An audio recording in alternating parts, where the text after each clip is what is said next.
الحمد لله رب العالمين،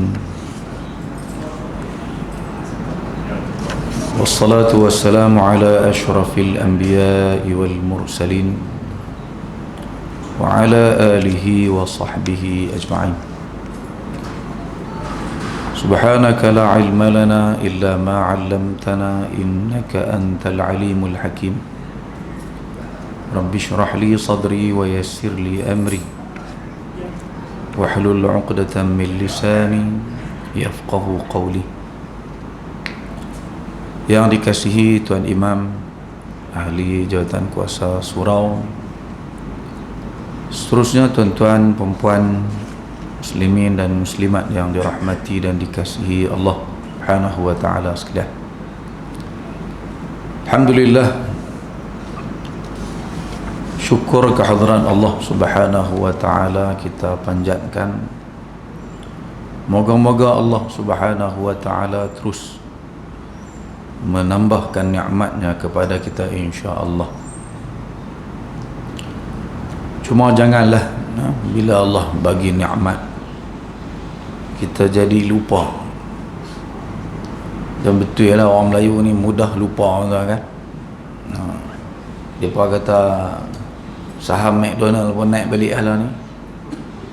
Hari tu macam kelang kabut juga Ustaz.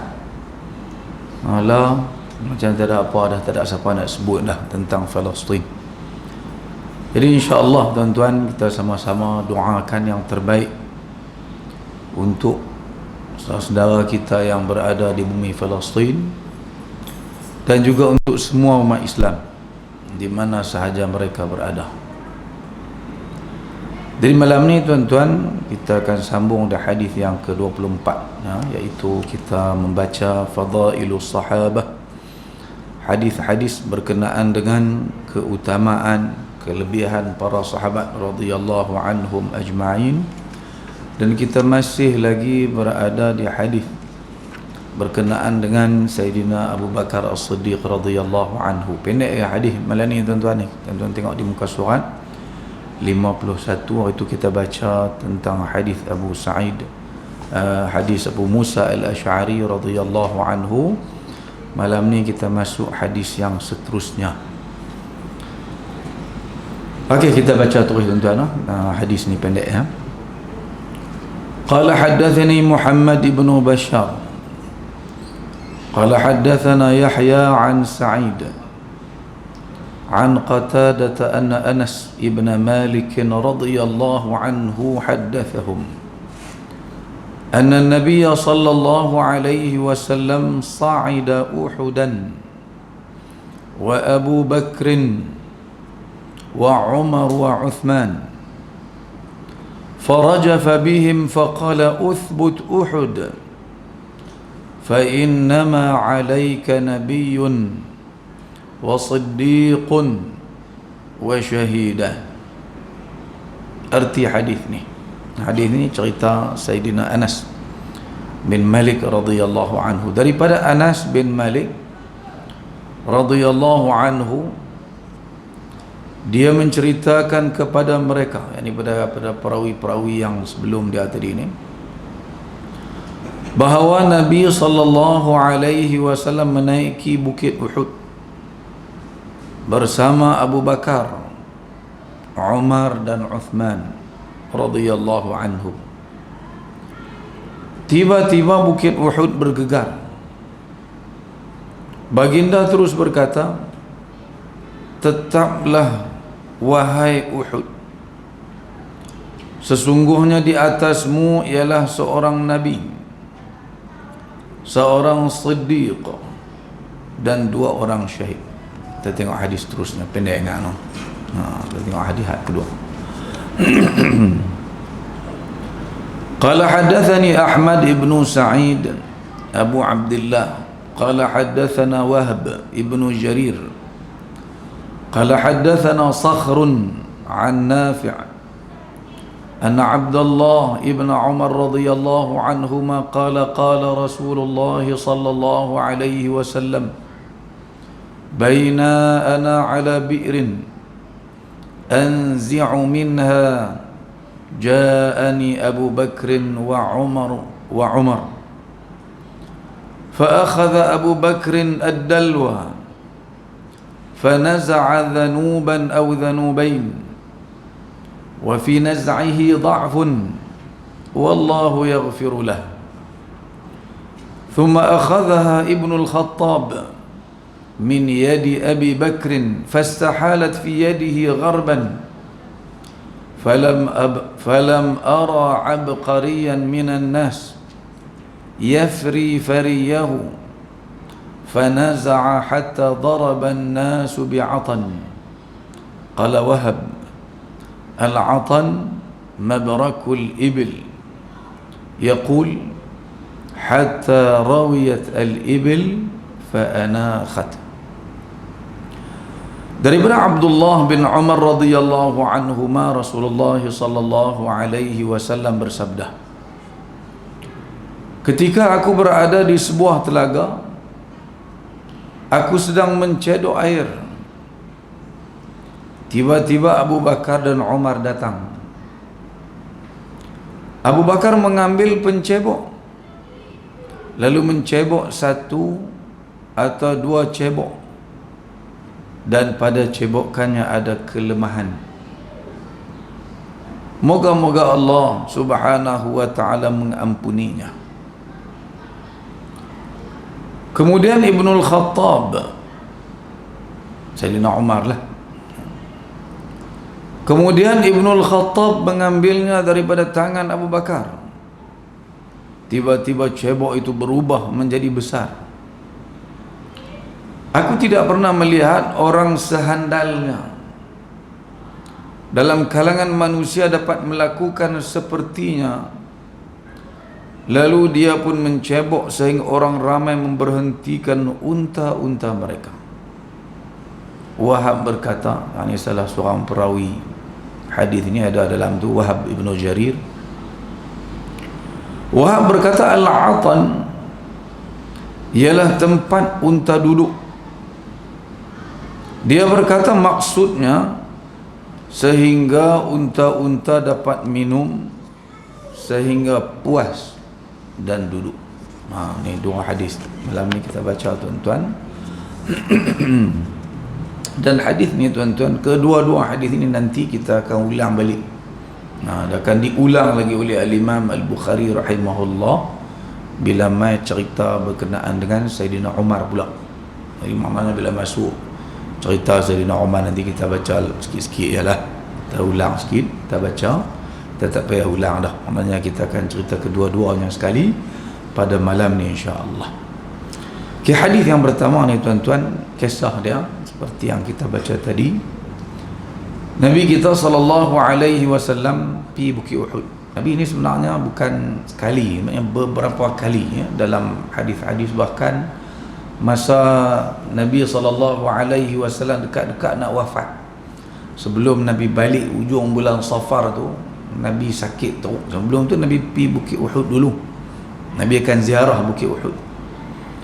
Sebabnya di Bukit Uhud ni, selain daripada Nabi pernah sebut ni bukit ni, Nabi kata hadzal jabal yuhibbuna, dia sayang kat kita.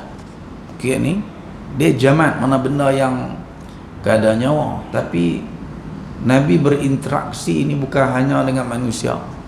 Ada kalanya kita jumpa dalam hadis-hadis dengan binatang pun ada, bahkan dengan batu bata pun ada. Sabit dalam hadis-hadis Nabi sallallahu alaihi wasallam yang sahih. Nabi pernah sebut ni bukit ni ialah bukit yang sayang, ada perasaan kasih kat kita, wa nuhibbuh, dan kita pun kasih dan sayang kepada dia. Jadi selain daripada persoalan tu, Nabi ziarah ni dia antaranya lah ialah Nabi pergi ziarah para sahabat yang telah mendahului baginda sallallahu alaihi wasallam, khususnya dalam peristiwa perang Uhud yang terjadi pada tahun yang ketiga Hijrah dalam bulan Syawal. 70 orang sahabat-sahabat besar-besar, Sayyidina Abbas, Anas bin An-Nadhr dan ramai lagi sahabat-sahabat lain yang syahid. Jadi Nabi ni jenis orang yang tak lupa. Siapa yang ada jasa yang ada sumbangan, yang mati dah tu, Nabi akan pergi tengok, duk ingat lagi jasa-jasa orang-orang yang telah memberi sumbangan yang besar pada ajaran Islam. Kadang-kadang Nabi pergi ziarah mereka, tengok mereka. Jadi bila Nabi SAW pergi ziarah, patut ziarah ke bawah tu cukup, tapi Nabi naik sampai atas Bukit Uhud kali ni. Dan bersama dengan Nabi SAW, kata Anas dalam peristiwa yang kita baca pada malam ini, Nabi pergi dengan sahabat karib dia lah. Nabi pergi mana pun, Sayyidina Ali kata, aku tengok Nabi ni pergi mana pun, keluar pergi mana pun dengan Abu Bakar, dengan Umar. Kalau dia cerita pun, dia Abu Bakar, Umar, dia Abu Bakar, Umar. Itulah sahabat-sahabat yang tak pernah jauh daripada Nabi sallallahu alaihi wasallam. Jadi kali ini bersama dengan Nabi sallallahu alaihi wasallam, Abu Bakar dan Umar, dan juga seorang lagi, Sayyidina Uthman bin Affan radhiyallahu anhu. Semua ni ada dengan Nabi sallallahu alaihi wasallam. Tiba-tiba tuan-tuan terjadi satu peristiwa yang aneh. Tahu-tahu Bukit Uhud ni bergegar. Farajafa bihim, tiba-tiba hinggut depa. Menyebabkan depa, kita kalau kita pun kelang kabut kan duduk atas bukit, tahu-tahu bergegar bukit tersebut. Nabi sallallahu alaihi wasallam terus dalam setengah hadis menyebutkan Nabi apa kita kata pijak dengan kaki ni kan, hentak dengan kaki Nabi sallallahu alaihi wasallam. Nabi kata uthbut Uhud, Uhud, wahai bukit Uhud, duduk dia, tetaplah kamu, jangan duduk bergerak. Kami duduk atas ni kelang kabut ni, dia duduk bergerak. Fa innama alaika nabiyyun, ni yang duduk atas engkau ni tidak lain dan tidak bukan hanya satu orang nabi, iaitu Nabi kita sallallahu alaihi wasallam sendiri, wa siddiqun, dan yang keduanya ialah siddiq, maksudnya ialah Abu Bakar. Tanilah kelebihan Abu Bakar yang berkaitan dengan hadis ini dalam tajuk bab kita ni. Tahu ni Nabi sebut Abu Bakar tu dengan gelaran daripada zaman Mekah, dikurniakan gelaran tersebut sampailah Nabi sampai di Madinah Al-Munawwarah. Semua orang tahu Nabi ni Abu Bakar ni gelaran dia ialah As-Siddiq wa syahidan, dan ada dua orang yang akan mati syahid. Dua orang yang mati syahid, maknanya mati dah lagi? Dah lagi, tapi dua orang ni Nabi kata akan mati syahid. Okey tuan-tuan. Jadi pertamanya hadis ni yang boleh kita sebutkan ialah berkenaan dengan kedudukan Abu Bakar dululah. Siddiq ni tuan-tuan, kalau kita nak terjemahkan dia, di antara terjemahan yang paling sesuai, kita faham baliklah cerita Isra' Mi'raj. Lah ni pun memang tengah musim orang duk ceramah surah, duk ceramah Isra' Mi'raj ni. Tak mana-mana pun orang akan ceramah bab Isra' Mi'raj. Malam pun saya pun ceramah Isra' Mi'raj, malam kemarin pun tak berhenti Isra' Mi'raj. Tapau belakang daripada ustaz-ustaz ni kan, Isra' Mi'raj pun dia balas. Ni tersebut lagi, nak kena sebut agak sikit. Kita nak faham makna siddiq tu. Kalau kita terjemah siddiq ni dengan makna orang yang benar, maknanya sangat benar, boleh, bukan tak boleh, tapi tak berkena dengan munasabah Abu Bakar digelar As-Siddiq. Abu Bakar digelar As-Siddiq pasal apa tuan-tuan? Pasal bila orang-orang Quraisy yang diketuai oleh Abu Jahal cuba mempengaruhi dia, cuba nak menggugat keimanan dia, pergi rumah dia ramai-ramai, hang percaya lagi ke ni dekat dia ni Abu Bakar? Teruk dah ni, teruk ni kira tahap gaban dah ni. Sampai habaq semalam pergi Baitul Maqdis, pada ketika tu kira pelik. Hari ni pagi ni dia kata dia duduk dengan kita dah, hang percaya lagi, nak ikut lagi ajaran kau? Kami duk habaq lama dah, ajaran dia sesat, ajaran dia mengarut, dia ni memang pemuhung. Ni malam ni clear dia muhung, malam dia doang kita. Tiba-tiba Abu Bakar kata apa tuan-tuan? Bekar tanya, dia kata ke? Betul ke dia kata? Dia pun kata ya. Dia kata, kalau dia kata laqad sadaq, maka benarlah apa yang dia kata tersebut. Jadi kita nak faham makna siddiq tu, tujuan kita ulang sikit ni. Maksudnya apa tuan-tuan? Abu Bakar ni ialah orang yang keimanan dia, tahap kepercayaan dia kepada Nabi sallallahu alaihi wasallam, kepada apa yang disampaikan oleh Nabi sallallahu alaihi wasallam ni tak ada siapa boleh gugat. Hang wak mailah 1000 dalil sekalipun, hang wak mailah apa sekalipun, kalau nak menggugat iman dia dan kepercayaan dia kepada Nabi sallallahu alaihi wasallam, tak akan mampu siapa-siapa menggugat iman dia. Mana dia nak cerita tentang tahap iman dia tu, dia punya membenarkan dia tu sangat-sangat ni sirah mubalaghah. Sirah yang menggambarkan percaya dia kat Nabi tu tak ada siapa boleh nak goyah. Tu yang jadi besar sangat kedudukan Abu Bakar As-Siddiq. Bukan mana orang tak nak cakap bohong, memang dia tak pernah bohong pun, tapi di sini nak tekankan tentang tingginya kedudukan Abu Bakar ni, yang Nabi pernah sebut dalam hadis lain, kalaulah ditimbang, lawuzina imanu Abi Bakrin, kalau nak timbang, kalau boleh timbang iman ni, ambil kilo tak tu, kita tak timbang, tengok iman Abu Bakar dengan iman penduduk di Madinah Al-Munawwarah yang terdiri daripada para sahabat radhiyallahu anhum ajma'in, la rajuha imanu Abi Bakar, nescaya berat lagi tahap keimanan, kepercayaan, keyakinan yang ada dalam diri Abu Bakar As-Siddiq radhiyallahu anhu. Nabi sebut perkara tersebut kepada Abu Bakar As-Siddiq radhiyallahu anhu. Tanggulah sikit kita nak sebut tentang kelebihan Abu Bakar, dan hadis memang dibawa oleh Al-Imam Al-Bukhari untuk nak tunjuk darjat keimanan diperakui oleh Nabi, dan Nabi tak pernah lupa keimanan yang ada kepada Abu Bakar As-Siddiq radhiyallahu anhu wa ardah, dan dua orang yang mati syahid. Yang kedua lah yang boleh kita petik daripada hadis ni tuan-tuan. Apa yang kita nak boleh petik daripada hadis yang kita baca pada malam ni, selain daripada persoalan tadi, ialah Nabi kita ni, kalau kita sebut tentang benda-benda ghaib, benda-benda ghaib, para ulama bahagikan benda ghaib yang ada kat Nabi SAW, yang disampaikan oleh Nabi SAW ni, ada ketikanya benda ghaib tu benda-benda hak lepas dah, benda-benda hak dah terjadi zaman Bani Israel dulu, yang tak ada siapa tengok, kisah-kisah Nabi-Nabi terdahulu yang tak ada dalam Quran Nabi sampaikan. Ni benda ghaib jugalah, masuk dalam kategori benda ghaib yang bila Nabi bagi tahu, kita kena beriman, kita kena percaya.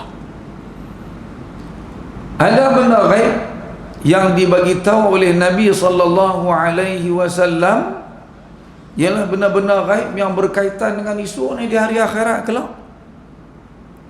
Dan ada benda-benda ghaib yang disampaikan oleh Nabi sallallahu alaihi wasallam dunia ni, tapi tak jadi lagi. Tak jadi lagi. Nabi dah bagi tahu dah. Allah Subhanahu wa taala dah khabarkan, dah sampaikan berita tersebut kepada Nabi kita sallallahu alaihi wasallam. Seperti dalam hadis ni, ialah Nabi sebut tentang wasyahidan, dan dua orang yang mati syahid. Depa mati dah lagi? Dah lagi. Tapi Nabi tahu dah. Nabi sebut jelas, terang, dan para sahabat tu pun tahu. Dan Nabi sebut yang duduk atas bukit ni siapa dia? Aku Nabi, Siddiq, Abu Bakar, dua lagi siapa dia?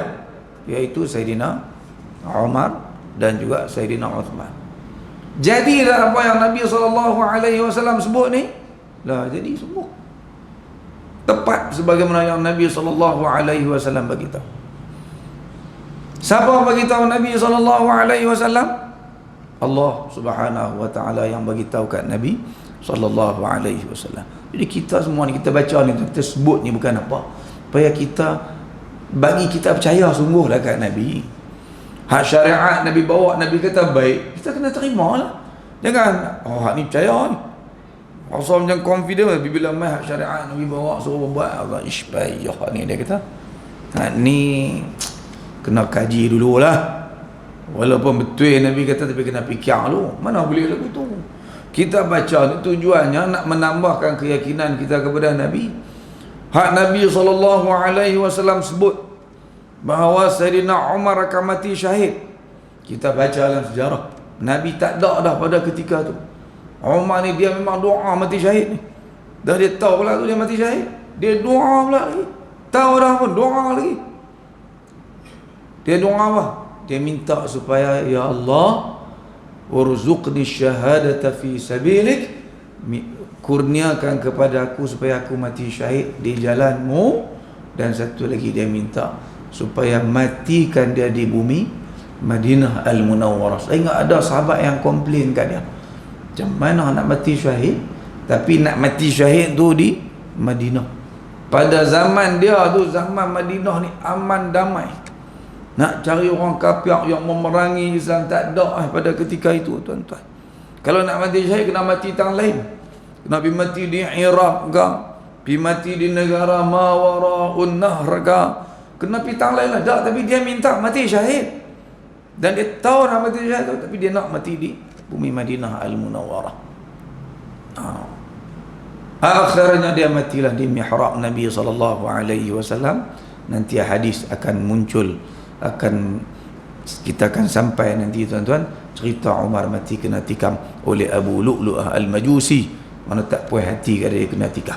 Jadi sungguh sebagaimana yang disebutkan oleh Nabi SAW. Begitu juga Sayyidina Uthman bin Affan radhiyallahu anhu, mati dah dia pun, dia pun mati juga. Mati dibunuh juga oleh pemberontak-pemberontak yang tak puas hati terhadap pemerintahan dia. Dan dia pula pegang ni, tak mau letak jawatan. Dia pun mai kepung rumah dia, mai daripada Iraq, mai daripada Mesir, mai kepung keliling, suruh letak jawatan. Dia tak mau, pasal Nabi pesan dah kat dia, nanti ada orang yang akan mai suruh kamu lucutkan pakaianmu wahai Osman, jangan ikut mereka. Sampai akhirnya dia pun mati dibunuh oleh pemberontak-pemberontak yang datang pada ketika itu, tuan-tuan. Jadi ini semua membuktikan, kita baca hadis-hadis umpama ni, biarlah kita bukan takat tengok mufradat hadis ni kita rasa oh betul, Nabi kata betul, tapi dalam kehidupan kita pada hari ini kita tak apa nak percaya pula dah, seolah-olah kita tak yakin apa yang Nabi SAW sampaikan kepada kita.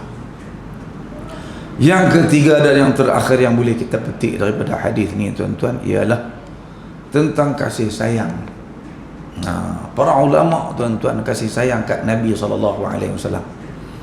Hadis ni, tuan-tuan, para ulama bincang tentang pasal apa yang Bukit Uhud ni tiba-tiba piduk bergegang. Dan peristiwa ni bukan berlaku sekali, berlaku berulang kali. Bila Nabi naik atas Bukit Uhud, ada kalanya sahabat lain juga bersama dengan Nabi SAW. Jadi orang tanya, para ulama tulis dalam Fathul Bari pun menyebutkan, jadi ulama cari sebab pasal apa Bukit Uhud ni piduk gegang.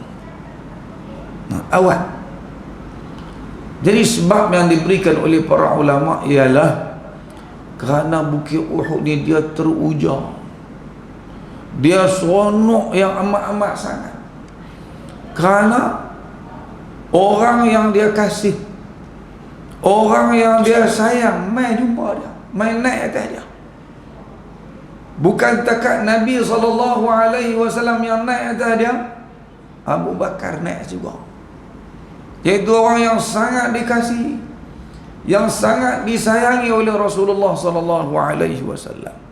Begitu juga Sayyidina Umar dan juga Sayyidina Uthman radhiyallahu anhum ajma'in. Jadi dia bergegang tu pasal apa, tuan-tuan? Pasal seronok. Terlalu seronok bila Nabi SAW bertemu dengan dia, sampai dia bergegang. Dia kira dia seronok, puak adu atas tu, tak kira lah Nabi pun sayau lah juga. Para sahabat pun ketak lah juga. Bukit ni kan boleh tomoi kita adu atas bukit tu.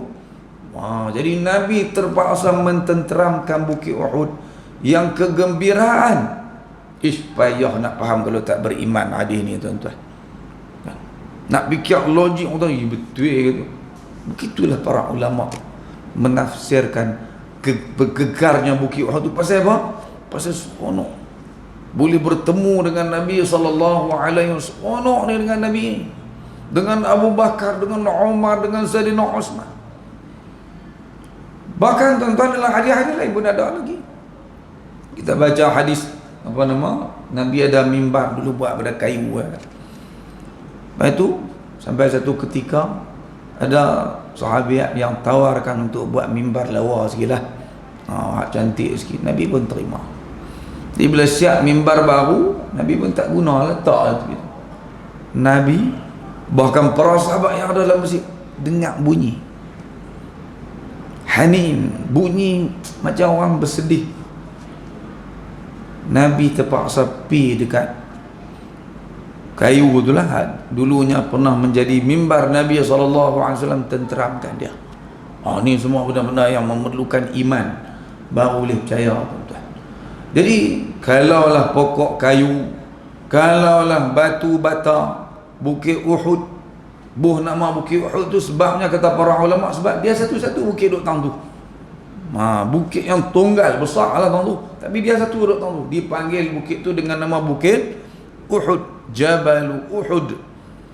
Bukit tu pun boleh rasa sayang kepada Nabi sallallahu alaihi wasallam. Seronok ni kita tuan-tuan, lebih-lebih lagi lah orang Islam kena semai perasaan tersebut, kena buat sesuatu supaya kita rasa Nabi ni sesuatu yang istimewa dalam hidup kita, yang kita seronok.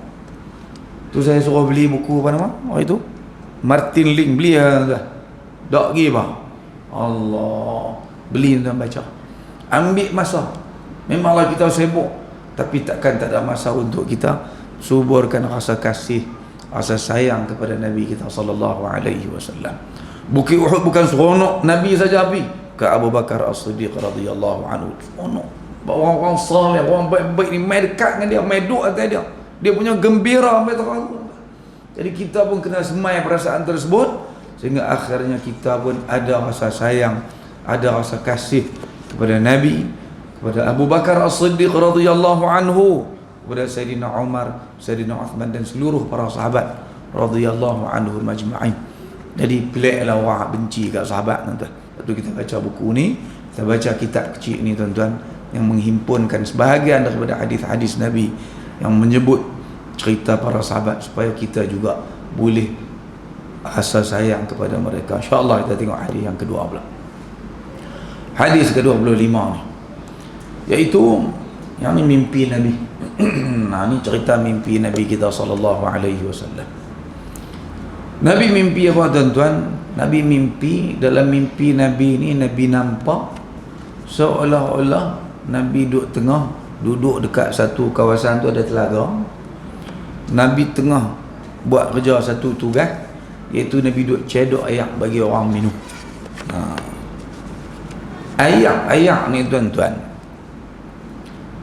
dia simbolik kepada Islam yang kita sedang anuti ni.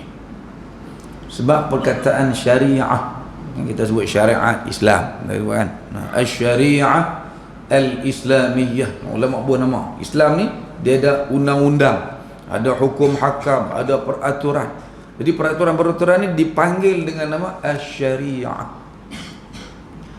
Perkataan syariat ni dia mai daripada perkataan, makna dia manba'ul ma', sumber ayat. Nak gambarkan Islam hak kita anut ni tuan-tuan macam ayat. Ayat ni dia tak macam makanan. Makanan pun perlu juga kat badan.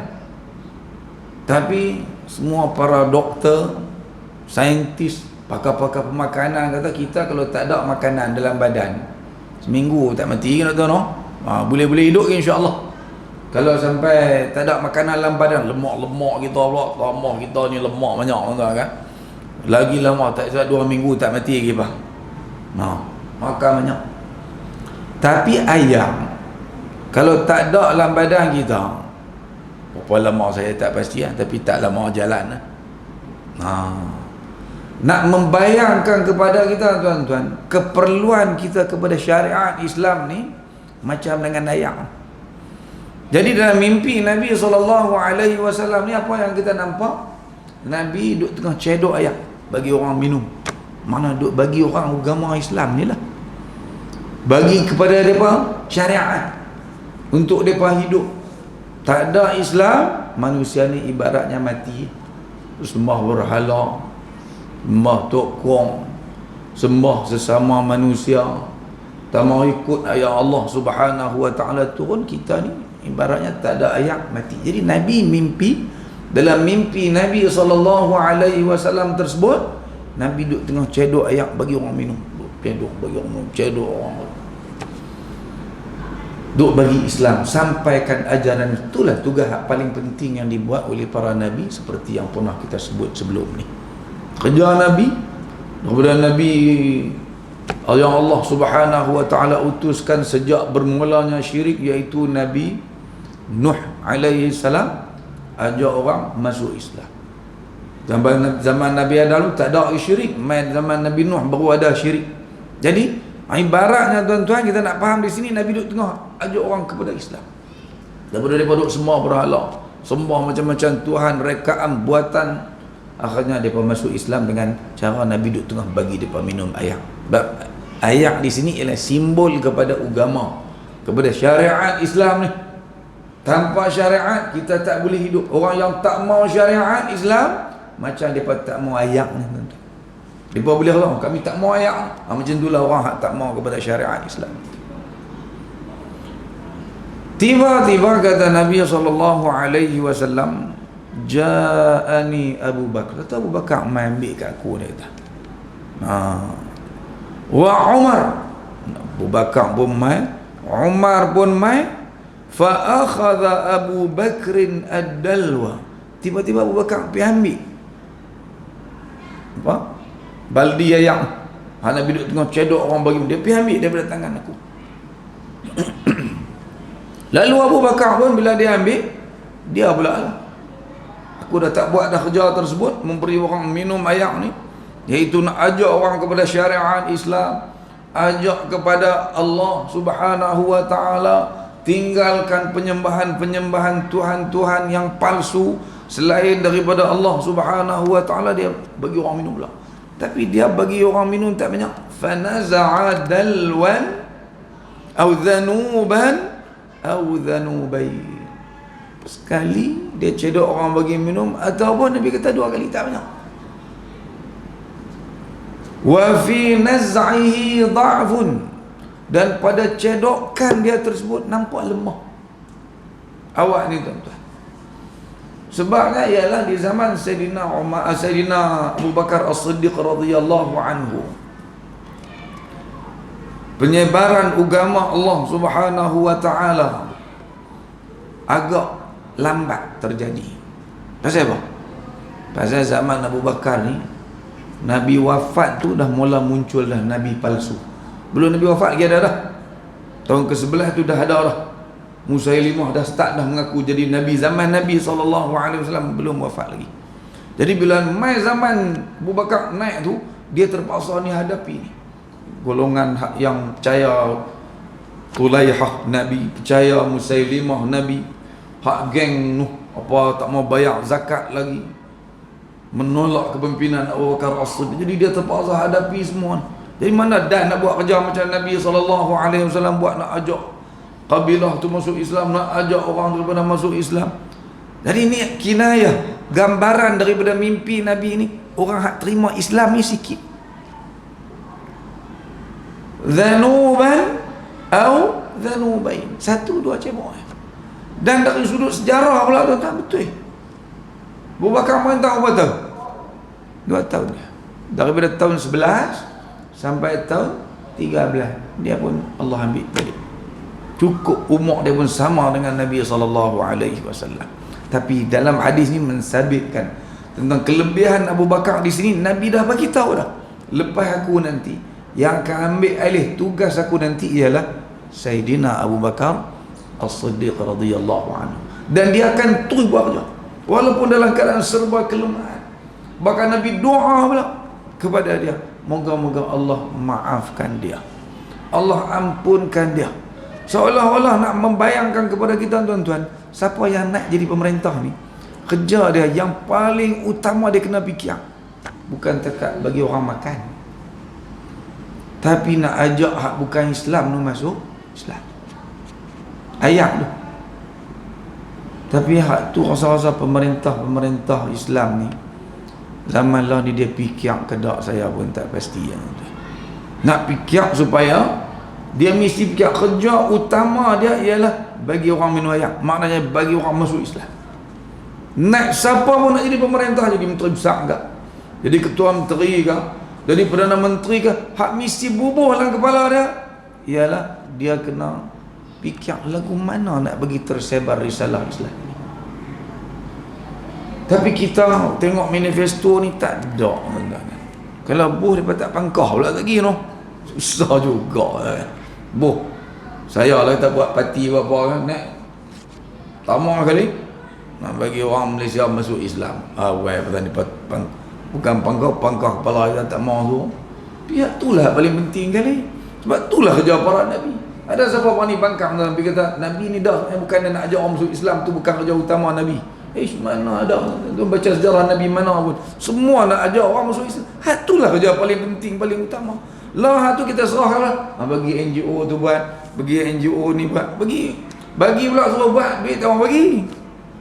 Nak buat kerja ni dia kena ada kos, dia kena ada bajet untuk nak buat kerja tu semua. Jadi benda tu benda yang sepatutnya diutamakan, tapi diletak nak buat, tak ada nak buat langsung buh tuan. Tak masuk dalam senarai. Oh ni tak kena. Tu kita kena faham daripada hadis ni. Simbolik ayat tu ialah merujuk kepada Islam. Ada kalanya nanti kita akan jumpa susu pada Nabi minum susu. Susu dia faham lagu lain pula. Dia ada makna pula dalam bab tafsir mimpi ni. Ayat ni Islam lah. Okey, habislah Abu Bakar As-Siddiq radhiyallahu anhu. Nama dia tak lama, tapi dia dan berjaya lah selesaikan semua masalah pemberontakan dalaman. Kemudian mai pula Sayyidina Umar. Thumma akhadhaha Ibnul Khattab. Kemudian ni semua ni perkataan ni menunjukkan ala tertib, menunjukkan lepas Nabi Abu Bakar, lepas Abu Bakar Umar. Nabi beritahu. Betul dia kata Abu Bakar hampir rampai kuasa, kata lebih ni, bacalah hadis-hadis umpama ini. Tapi bila dia dah percaya dah dengan hak salah tu, baru kita baca hadis ni, dia kata hak ni mengarut. Kita tu kena baca hak ni dulu. Kena bagi masyarakat tahu dulu dia percaya hak ni, dia beriman dengan yang ni dulu, baru mai hak lain jadi boleh tolak. Kemudian Umar pula ambil di tangan, daripada tangan Abu Bakar, min yadi Abi Bakrin. Nabi sebut gitu. Umar ambil baldi tadi ni, pencebok air tadi ni daripada tangan Abu Bakar As-Siddiq radhiyallahu anhu. Tiba-tiba ada satu benda aneh berlaku. Nabi kita mimpi kan tuan-tuan ni kan. Dia memang boleh jadi kita pun ada banyak juga pelik-pelik mimpi kan. Ni berlaku lagi benda aneh Nabi tengok dalam mimpi Nabi. Tiba-tiba bekas baldi yang nak cebok air tu, asal besar tu ya, tiba-tiba jadi besar. Dia bertukar di zaman Sayyidina Umar jadi besar. Fastahalat fi yadi, masa duduk di tangan Sayyidina Umar tu, dia jadi besar. Jadi kalau cedok air, ramai lagi boleh minum. Tadi boleh 20 orang, tapi dah bekas besar, 100 orang pun boleh minum. Tiba-tiba Nabi kata bekas duduk tangan Abu Bakar tu, bila pindah ke tangan Sayyidina Umar, bekas tu berubah jadi besar. Ni benar pelik yang dilihat oleh Nabi SAW dalam mimpi baginda. Falam ara abqariyan, aku tak pernah tengok, kata Nabi, satu orang yang sehebat Abqari ini makna hebat, bijak, bijaksana, pandai, bijak, hebat, handal. Cara dia mengendalikan, walaupun tu benda tu besar, nak cedok susah payah, tapi dia pandai. Nabi kata, aku tak pernah tengok satu orang yang abqarian, yang sehebat, sehandal, sebijaksana Umar di kalangan manusia ada ni kan. Yafri fariyahu, dia tengok cedok ayam, tak ada orang boleh buat macam dia. Fanaza', dia pun cedoklah, bagi orang minum, bagi orang minum. Hatta daraban nasu bi'atan, sehingga orang ramai ni, Nabi kata zaman tu tuan-tuan, zaman orang ternak-ternak unta ni, dia bawa unta-unta dia pergi tengah padang pasir, tang mana ada air yang boleh minum, tang mana ada pokok-pokok. Tapi kali ni Nabi kata dalam mimpi Nabi ni, Nabi tengok unta-unta tu dibawa oleh tuan-tuan dia, tapi tak lain dah, pakai meduk tang tu, pakai duduk unta-unta semua tempat telaga yang Saidina Umar duk cedok ayam tu. Pasal apa? Pi bawa tak lain ni ayam tu maksudnya. Orang pakai mai bertimpa-timpa mai minum ayam daripada cebokan Saidina Umar bin Al-Khattab radhiyallahu anhu. Jadi apa yang kita faham ni tuan-tuan? Kita baca sejarah, kita faham zaman tu bukan senang nak faham. Kita tengok zaman Saidina Umar bin Al-Khattab, zaman dia lah zaman perluasan dakwah Islam yang terjadi seluas-luasnya. Syam jatuh ke tangan Islam. Zaman apa? Zaman Saidina Umar bin Al-Khattab. Perang Yarmuknya, walaupun bermula di zaman Saidina Abu Bakar, tapi berjaya, kemenangan tu dicapai oleh umat Islam di zaman Saidina Umar. Pakai masuk Islam habis. Palestin, Abu Ubaidah Al-Jarrah yang mengetuai tentera umat Islam, bawah pimpinan siapa masa tu? Zaman Saidina Umar bin Al-Khattab radhiyallahu anhu. Habis Palestin, semua dapat kaum umat Islam. Bukan takat Palestin, sampai ke Iraq. Iraq ni bila sebuah Iraq sekali dengan negara-negara yang dipanggil ma wara'un nahr, negara lepas belakang sungai. Semua tu Iran semua dapatkan Islam zaman siapa? Zaman Saidina Umar juga, di bawah pimpinan Sa'ad bin Abi Waqqas radhiyallahu anhu. Perang Qadisiyah, perang lawangan tentera bergajah, 12 ekor tu, menang. Umar hantar tentera menang, kalah. Bahkan dalam peperangan Qadisiyah ni runtuh terus kerajaan Parsi pada ketika itu. Bukan takat belah tu belah timur, sampailah Mesir. Mesir ni masuk Afrika. Mesir ni ialah benua Afrika, pun jatuh ke tangan umat Islam. Pakat masuk Islam habis orang Mesir. Zaman siapa? Zaman Saidina Umar juga, bawah pimpinan Amru bin Al-As radhiyallahu anhu wa ardah. Jadi zaman dia ni Nabi sebut ni betul lah tuan-tuan. Zaman ni makmur, kaya-kaya para sahabat, senang lena habis. Orang Islam dapat kemakmuran sebanyak-banyaknya di zaman Saidina Umar bin Al-Khattab radhiyallahu anhu. Jadi apa yang Nabi SAW sebut ni tuan-tuan, tepat, benar berlaku. Dan apa yang Nabi mimpikan pun tuan-tuan, nampak jadi sebiji macam yang dimimpikan oleh Allah Subhanahu wa ta'ala kepada Nabi SAW. Minta izin 2-3 minit lagi tuan-tuan. Boleh betul tak? Saya tak pastilah saya sebut ke tak, tapi berasa nak sebut tuan-tuan, iaitu bulan-bulan Isra' Mi'raj ni saya suka ceramah pasal semayang. Hak ujung semayang kita ni tuan-tuan, sebab itu adalah hadiah yang paling besar yang Allah kurniakan kepada umat Islam di kemuncak peristiwa Isra' dan Mi'raj. Jadi kita bila kita masuk bulan Rajab ni, antara perkara yang boleh kita buat ialah kita kena fikir semayang kita ni. Kita semayang dah alhamdulillah, tapi semayang kita ni agak-agak berapa persen Allah Subhanahu wa ta'ala terima. Jadi kalau kita nak tambahkan nilai salat kita, kita kena lebih menghayati apa yang kita lakukan apa yang kita baca dalam ibadat salat kita.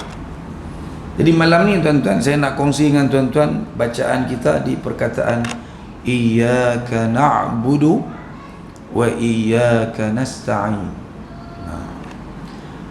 Tahun ini tuan-tuan, sebenarnya yang perlu kita hayati ialah kita kena faham kita sedang berjanji. Orang kita katalah ni iqrar. Iyyaka na'budu, hanya kepada engkau sahajalah ya Allah kami menyembah. Itu iqrar. Mana kita sedang berjanji lah ke Allah Subhanahu wa ta'ala bahawa kami ni ya Allah hanya kepada engkau sahaja kami akan sembah. Kami tak akan sembah yang lain lagi dah ya Allah. Kita nak hadirkan perkataan janji itu. Maksudnya kita sedang berjanji.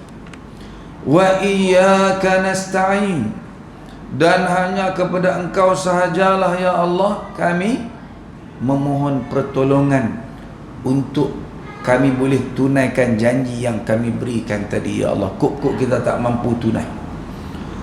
Saya nak ajak tuan-tuan teliti makna perkataan sembah yang kita terjemah perkataan na'budu tu dengan makna sembah. Sejauh mana kita boleh memahami makna sembah tu pada perkataan na'budu, tuan-tuan. Sembah ni tuan-tuan, kalau tuan-tuan rajin balik sekali lagi, tuan-tuan balik cari kamus dewan. Ada di rumah kamus dewan. Kita payah nak ada di rumah no. Dalam kamus dewan ada 4 makna. Pasal apa kita rujuk kamus dewan ni? Pasal inilah kamus orang Melayu.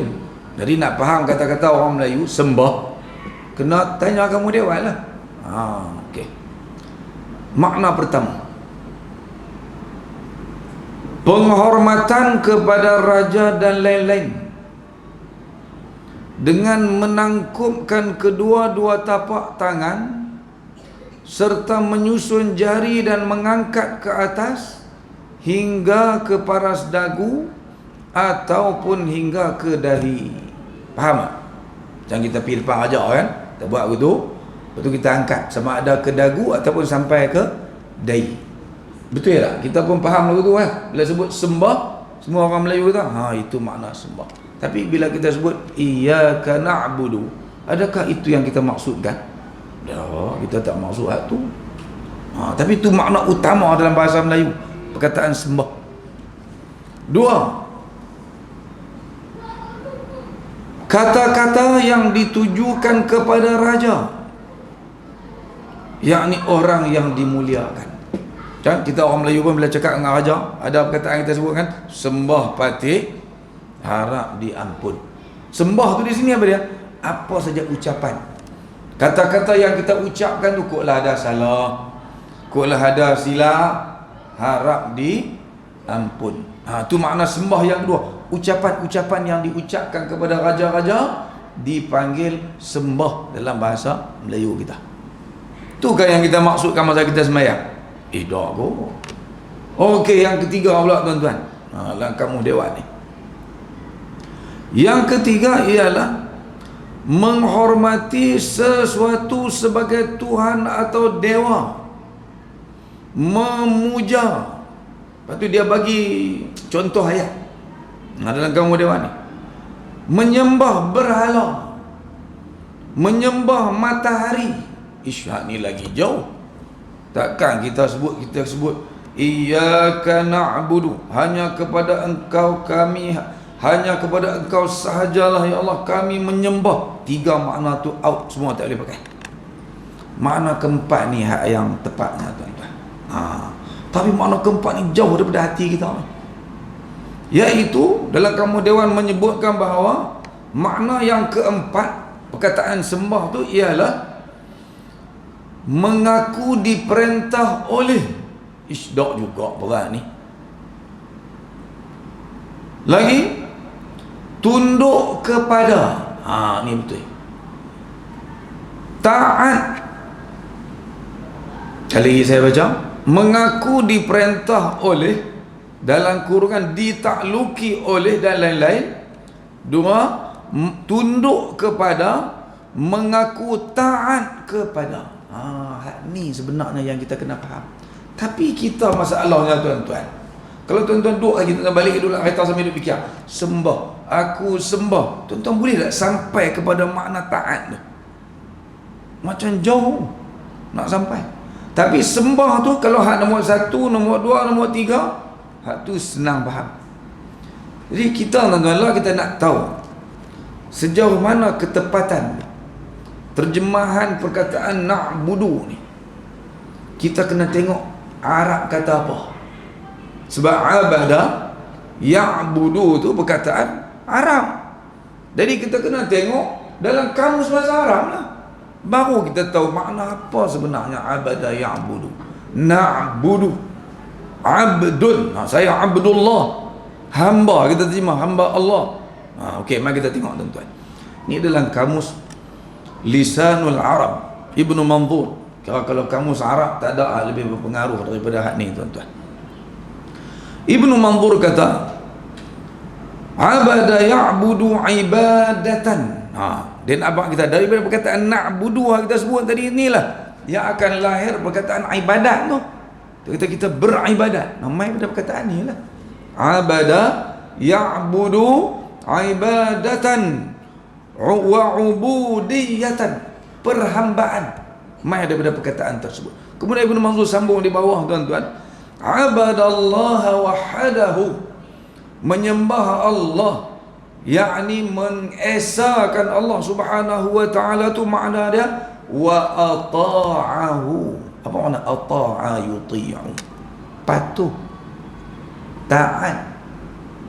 Lagi wanqada, juga makna patuh dan taat. Wa khada'a, khada'a mana tunduk. Dia tunduk bukan takat perbuatan, dengan perasaan sekali. Wa dhallalahu, dan menghinakan diri, rasa hina diri. Masa kita patuh, masa kita taat tu, dengan rasa ketundukan hati, dan dengan rasa kita ni siapa, kita ni hamba, kita lemah, kita hina. Waltazama syara'i'a dinihi, kata Ibnu Manzur. Makna dia lagi, bila kita sebut abada na'budu, ialah kita janji untuk mematuhi undang-undang, hukum hakam dan peraturan syariat agama Allah. Wa adda faraidahu, dan menunaikan kefarduannya. Itu makna bahasa. Boleh dapat gambaran sikit tuan-tuan, makna dia ibadah tu, itu makna dia. Saya petik satu kitab tafsir, iaitu dalam tafsir Al-Baghawi Ma'alimut Tanzil. Kita nak tengok ulama tafsir kata apa. Jadi ahli bahasa, dia nak abang kata makna abada ya'budu tu. Imam Qurtubi sebut nuti'uhu, kita taat kepadanya. Lama kita tengok dalam kitab tafsir Imam Al-Baghawi rahimahullahu ta'ala, tuan-tuan, bila sampai tang na'budu ni, dia syarah lagu ni. Dia kata ai nuwahhiduka wa nuti'uka khadi'in, iaitu maksud kita kata na'budu tu, kami hanya akan mengesakan kepada engkau sahaja, dan kami akan patuh kepada engkau dengan penuh kerendahan hati. Kemudian Imam Al-Qurtubi jelaskan makna ibadat. Dia kata wal ibadatu, apa itu ibadat? Ibadat tu kata Al-Imam Al-Baghawi ialah at-ta'atu ma'at tadhalluli wal khudu', ialah ketaatan seseorang hamba kepada Allah Subhanahu wa ta'ala dengan penuh kerendahan hati dan penuh rasa hina diri. Itu makna ibadah yang perlu kita faham.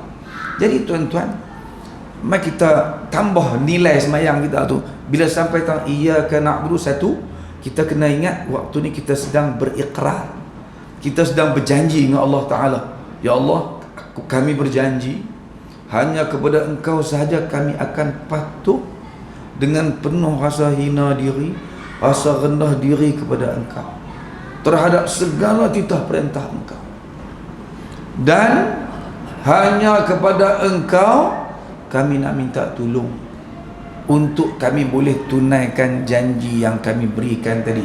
Sebab kami memang tak mampu buat kalau Engkau tak tolong kami, ya Allah. Jadi kalau kita boleh faham lagu ni tuan-tuan, insya-Allah melalui sembahyang ni kita boleh jadi baik. Pasal apa? Duk ulang Fatihah tiap-tiap rakaat, duk janji, tapi masalah kita baca iyyaka na'budu wa iyyaka nasta'in, tapi tak berasa pun kita duk cakap dengan Allah, duk berjanji nak patuh kepada syariat dia, nak ikut apa Allah suruh, nak tinggal apa Allah larang. Tapi kalau kita boleh hadirkan, insya-Allah saya rasa dia bagi kesan pada kita, insya-Allah bila kita sembahyang. Itu yang pertama. Yang kedua tuan-tuan, kalau kita boleh faham makna ibadat lagu ni, barulah luah sikit makna ibadat. Taklah ibadat tu kita duk fikir mayang, puasa, berzikir, pergi umrah, pergi haji, baca Quran saja.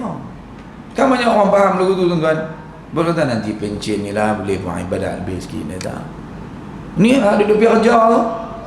Tak kira lah dia kerja apa, dia jadi doktor ke, dia jadi engineer ke, dia buka kedai ke, dia menega ke, dia jadi suri rumah ke, dia tak kira dia buat. Sebenarnya semua kita buat ni tuan-tuan, kalau kita buat kerana nak taat perintah Allah, jadi ibadat lah. Kita bagi makan bini kita pergi cari kerja ni kan, kita pergi susah payah. Kerja tu sebenarnya ibadat. Dan kita janji nak patuh ke Allah Ta'ala. Janji tu nak patuh bila tuan-tuan? Bukan lepas sembahyang lagi ke? Esok nak kerja tu ni, kita janji masa esok tu lah, bukan janjilah ni. Jadi sebenarnya kalau kita boleh faham lagu tu, kita pergi kerja pun berasa, walaupun kita tak dan nak baca Quran, tak dan nak buat, tapi sebenarnya semua kita buat, semua tu adalah ibadat kepada Allah Subhanahu wa ta'ala. Cuma ni ibadat ni ada khusus, ada haram, tapi dia akan membuka ruang untuk kita bila kita buat kerja apa pun tuan-tuan, kita rasa kita sedang beribadah kepada Allah. Sebab makna ibadah tu ialah at-ta'atu ma'at tadhalluli wal khudu'.